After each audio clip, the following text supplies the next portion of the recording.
The reason why I started boxing, I have two answers for this question, and the first one is I watched too many Rocky films, which is 100% correct. But the long answer, I have two older brothers. I'm the youngest of three boys.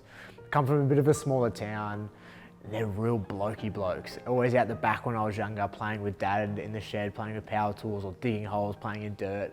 And I was a lot more connected to my mum. And I was inside doing what my mum was doing and spending a lot more time with my mum. And I felt because of that, I didn't get much respect from my two older brothers and my dad.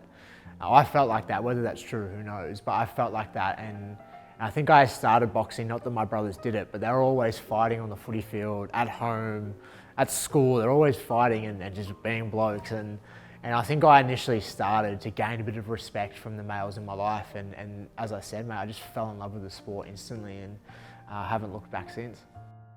The Olympic experience was like one of the best things that I've done in my life. I think the Commonwealth Games a few years earlier in 2018 on the Gold Coast, home soil, was pretty special, but it's always been the Olympic Games, and to finally get that opportunity to put on the green and gold and look down on your heart and see the Australian emblem with the Olympic rings. Like, words can't really articulate what that means to a young fan of sport and obviously a boxer. And I was just grateful to get the opportunity to be there, mate. Failed 5 times to make it, and yeah, was just grateful to put on the green and gold. When people start recognising you at the street, or you're walking around at home and someone recognises you, like I still feel like just a little kid who just loves the sport, and I love boxing with all my heart, and nothing's changed, to be honest. And to have like some people look up to you, or some people recognise you on the street, or something like that, you still sort of pinch yourself. Like, you don't, I still do that to people. I still look up to athletes and stuff like that, and I just feel like an ordinary person, to be honest. And yeah, just fingers crossed, I'm hopefully inspiring the next generation of athletes. Yeah, I put Andy Cruz, who I fought in the semi-final from Cuba, I put him up on a pedestal, mate, and I put him on a pedestal probably even before the Olympics. I idolised him for such a long time, and I still do, mate. He's pound for pound one of the best amateurs in the world, and his skills and results and numbers speak for themselves. He hasn't lost a fight in a long time, 2-time world champion.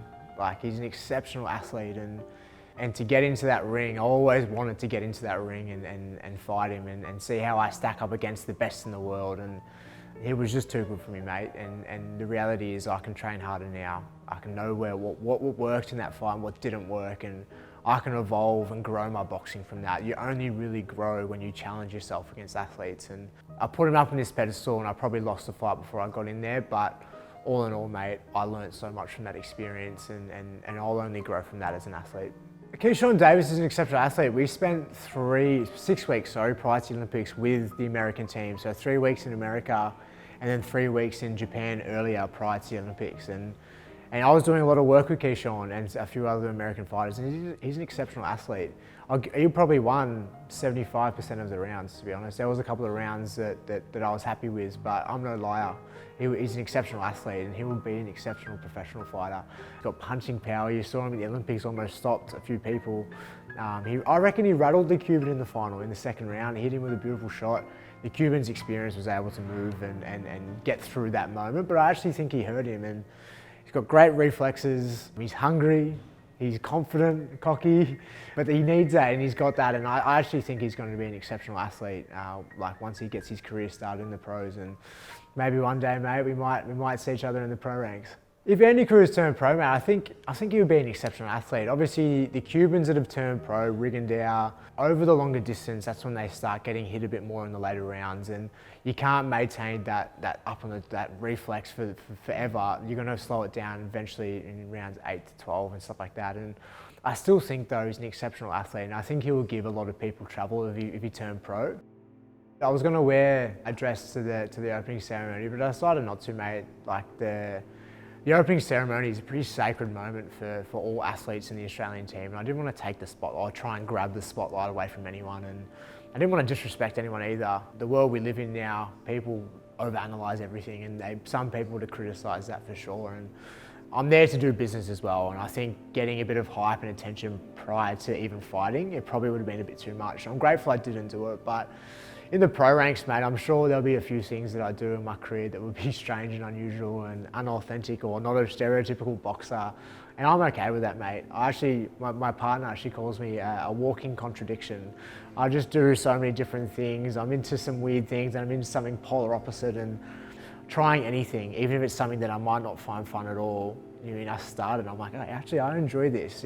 I've had so many moments like that in my life where I've done something that I thought I would have hated and I've loved it.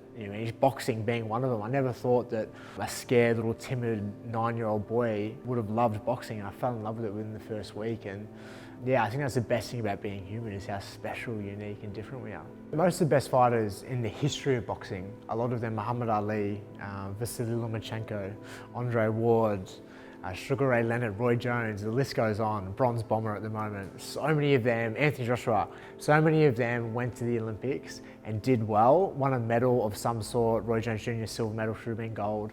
They did well at the Olympics, and then they turned pro and won world titles and become some of the best fighters that we've ever seen. And I'm massive on my history, mate, and I think the amateurs is like an apprenticeship. You do your time, you represent your country, you learn the skills of the sport, but the goal is to turn pro and put Australia on the map and win world titles and try and inspire the next generation of fighters. And that's my goal now, mate. But I'm a massive one. The best fighters in the world, 90% of them went to the Olympics and did well. And no one really does that anymore. But I was massive on that. And the goal for sure was always to turn pro. I wasn't going to stay amateur forever. You make no money and you struggle to really do anything with your life. But I was really, it's like an apprenticeship with a trade. You do your time, you learn the crafts, you learn the skills of the trade, and then you turn professional, you qualify, and then you try and make something of yourself. And that's my goal now. Yeah, so I'm absolutely blessed, mate. Post-Olympics, got signed with No Limit. Pete Matrescu is a manager, and of course, Johnny Lewis and Jason Lang.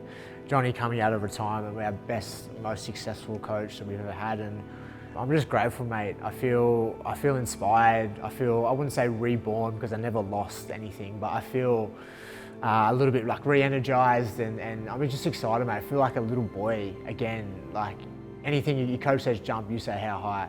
You don't question anything, you just do it. And I'm excited, mate. The last 2 months training alongside Johnny and Jason and with my team up here in Sydney, No Limit and Pete, I'm really excited for the future, mate. And Tim Zou's putting Australia on the map, so is George Kambosos, of course, and Justice Hooney, Maloney Twins. There's so many exciting fighters at the moment, and I just want to add to that list. The pressure, of course, mate, is there. Everyone has an expectation of people. They put people up on this pedestal, but to be honest, mate, I haven't really felt any pressure. I'm just doing what I always do, and I prepare for every tournament or every fight like it's my last, and I prepare properly, and I never turn my back on myself, which is a really important thing. And I'm just excited, mate. Nothing's really changed. Of course, every fight, you're scared, you're vulnerable, you're fearful, you're also very confident and you're confident in your ability, and nothing's really changed. Of course, the pressure is there, but I think the great athletes rise to those occasions.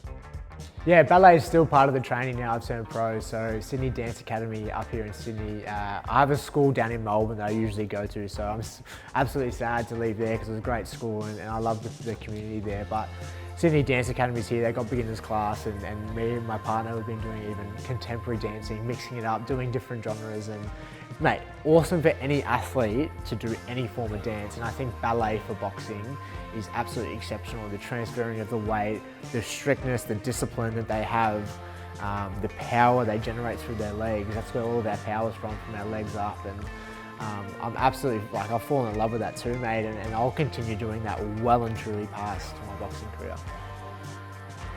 Australian boxing hero, that's a massive question. I really liked growing up Lester Ellis, to be honest. I really liked his body work and body shots, and he looked pretty fearless in the ring. But of course, I can't really overlook my coach, Brian Revere. He's been there since I was 9. He fought Johnny Famechon, fought Lionel Rose back in his day. What he's instilled in me, I'll never forget, and I love him with all my heart. And he's always going to be part of my team. He's always going to be my coach. I'm up here in Sydney now, and I have to train with new people and stuff like that. And he knows I need to do that if I want to reach the levels that I want to reach. But he's probably my man for sure for Australian history. My first pro fight is the Fijian Sachin Mandula from, he's 9-1, so a great record. And it's a big challenge. And I think that's something that I'm going to continue trying to do in my professional career, is challenge myself. Of course, there's going to be fights that you might have to fight someone who's had like a losing record, or you just get fights, but I really want to try my hardest to challenge myself in every fight, and this one's no different. This one's going to be really hard, and 9-1, and I'm excited, mate. I think working with Johnny, working with Jace, being up here in Sydney, I feel really inspired, I feel confident. I haven't seen much of him as an opponent, so it's really hard to actually train, but I think the amateur system has really taught me about that. You can never really prepare for any opponent, you just prepare for all opponents. So I'm taking that same mindset into this fight, and I'm just going to get in there. I know he's a southpaw, get in there and just try my best and get the job done. I'm absolutely stoked to be fighting on the Paul Gallen undercard. I know there's so many people who criticise the NRL players or Logan and Jake Paul fighting and crossing over and stuff like that, but I think it's the best thing for boxing. Boxing was losing its way for a few years because of the growth of the UFC and growth of other sports, and to have in Australia the NRL boys jump on in the ring, I have utmost respect for anyone to get in the ring. You're in the most vulnerable places as a human. They're bringing new fans to the sport. The sport's getting a bit more hype again, like back in the heyday. So I think it's a great thing for the sport, and to be fighting on the undercard. I think Paul's an absolute legend.